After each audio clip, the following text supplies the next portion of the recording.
I actually want to reach out to my conservative homies out there who are legitimately interested in differing views. First, you're doing your Lord's work out here by at least trying to understand all of us scary communist, Marxist, fascists, but somehow also anti-fascist thugs who apparently want to ruin the country.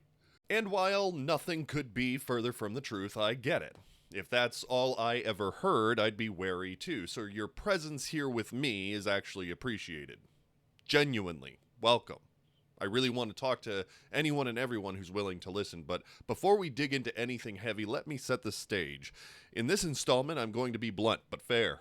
I'll probably repeat myself on a few points, so we can both try desperately to stay on the same page, because that seems to be one of the biggest struggles in public discourse right now, staying on the same damn page.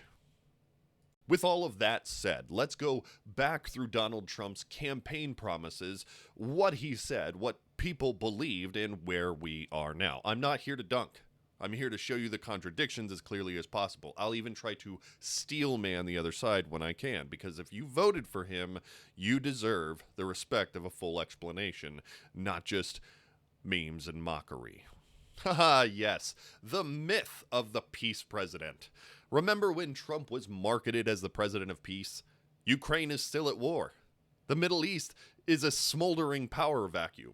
Trump unilaterally bombed Iran, a sovereign country, spending hundreds of millions on a strike that maybe set them back a couple years. Meanwhile, Gaza has been flattened by American bombs. There's no peace, just rebranded chaos. It's bomb who I like, ignore who I don't. And if you say Democrats have blood on their hands too, absolutely, investigate them all, but don't insult your own intelligence by pretending Trump ended the wars. He just changed the lighting and called it a peace deal. Second, that America First illusion. He promised to prioritize American workers, defend the middle class, and stop being the world's doormat. What actually happened? Nothing that helped working people. The only ones even trying to help workers are the Democratic Socialists. Say what you want about Bernie Sanders. He's been consistent. Higher wages, he's for it. Trump opposes it. Healthcare, Bernie wants everyone covered. Trump, that's a mess. And don't come at me with the taxes thing. Most of you already pay a private tax to insurance companies. Bernie's plan just swaps that for a public one. And many of you would end up paying less. Bernie also shows up for unions, votes against tax breaks for the rich, and wants to improve infrastructure. Radical, I know. If America First means billionaires last and communities first, then I'm all in. Then there's this Epstein debacle. Drain the swamp? Expose the predators? Transparency? Yeah, about that. Epstein died during the exact minutes cameras went dark. Trump's DOJ crushed attempts to release the files. Remember when Pam Bondi said that they had truckloads of evidence? Where's that now? Oh, right, either it never existed or Biden destroyed it, depending on which version of the conspiracy you subscribe to today. Come on. How many layers of contradiction does it take before you realize they're stringing you along? If Trump had the goods, he would have released them by now. He has the full power of the presidency, right? And this one's for my socially liberal, fiscally conservative folks who love to talk about debt, until they're the ones spending. Trump added $7.8 trillion in his first term. His new big, beautiful bill, it estimates ranges from 3 to 5 trillion in the first 6 months. Most of it goes to extending tax cuts and adding new deductions that mostly benefit the wealthy. Meanwhile, fiscal conservatism is tossed out the window like a used MAGA hat made in Singapore. Number 5, his promise to protect Medicare, Medicaid, and Social Security. So what happened? His new bill quietly rolls back Medicaid expansion. The CBO says it'll gut $863 billion to $1 trillion. Rural hospitals, they're on life support. People with disabilities, seniors, kids, cut off or left in limbo. And the kicker? Work requirements that punish you if you earn too much or if you earn nothing. A narrow, unstable middle ground that punishes struggling families.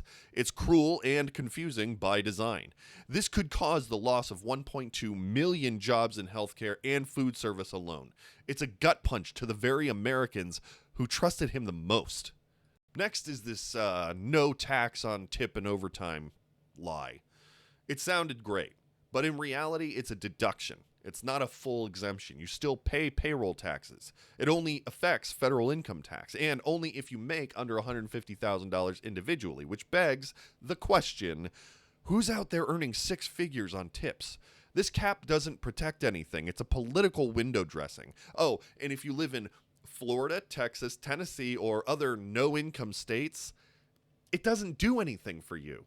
Trump also promised to bring back respect for America, but what he brought was isolation. He's strained NATO, he's insulted allies, he's started unnecessary trade wars. He imposed tariffs on Canadian steel, Canada, and got hit back with tariffs on American goods like motorcycles and ketchup. He withdrew from the TPP, which gave China the upper hand, and now throws around tariffs like confetti at a casino grand opening. Allies now see us as unpredictable. Many are prepping for a world where the U.S. doesn't even show up. That's not leadership. That's abandonment. And remember all that jazz about protecting the working man? Tariffs, deregulation, and instability, they haven't hurt the elite. They've helped them. Billionaires are collecting subsidies and building yachts inside of other yachts, while Americans can't afford insulin. Farmers, small business owners, and the working class left with the bill, left with the burden, left behind. Meanwhile, Bernie Sanders, whom many have demonized, is out here still showing up, still voting against tax cuts for the rich, still fighting every day for everyday Americans without calling anyone scum on holidays. Meanwhile, Bernie Sanders, whom many have demonized, is out here still showing up, still voting against tax cuts for the rich, still fighting for everyday Americans without calling anyone scum on holidays. So that's where we are now. Promises made, promises broken, priorities exposed. I think the biggest spit in the face, though, is how much so many of you were willing to sacrifice for this man. I know people who lost friends, family, some even lost jobs because they truly believed that Trump was fighting for them, for the forgotten Americans and the working folks in those flyover states. And if that had actually been true, I could understand somewhat the loyalty. I really could. But what did you get for that loyalty? I mean, you overlooked a lot of flaws. Thinly veiled racism, overt racism, the crimes, the cover-ups, the Capitol riot, the detention of your neighbors, the sexual misconduct. And then the unspoken deal became, even if it is all true, he's doing it for us. But now, the damage is done. The bridges are burned.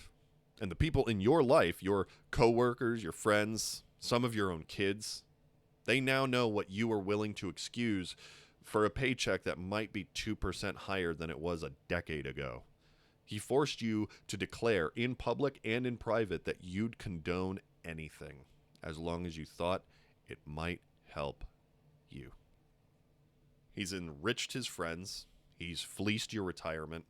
He gutted the safety nets. He hollowed out the Department of Education.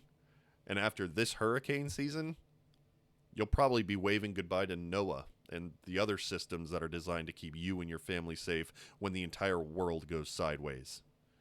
So I guess I just have to say it plainly. After everything that you have lost for this man, I really hope it was worth it. Chew on that for a little bit and let me know what you think in the comments. And if you want more long-winded hogwash just like this, you go ahead and like and subscribe. You all come back now. You hear?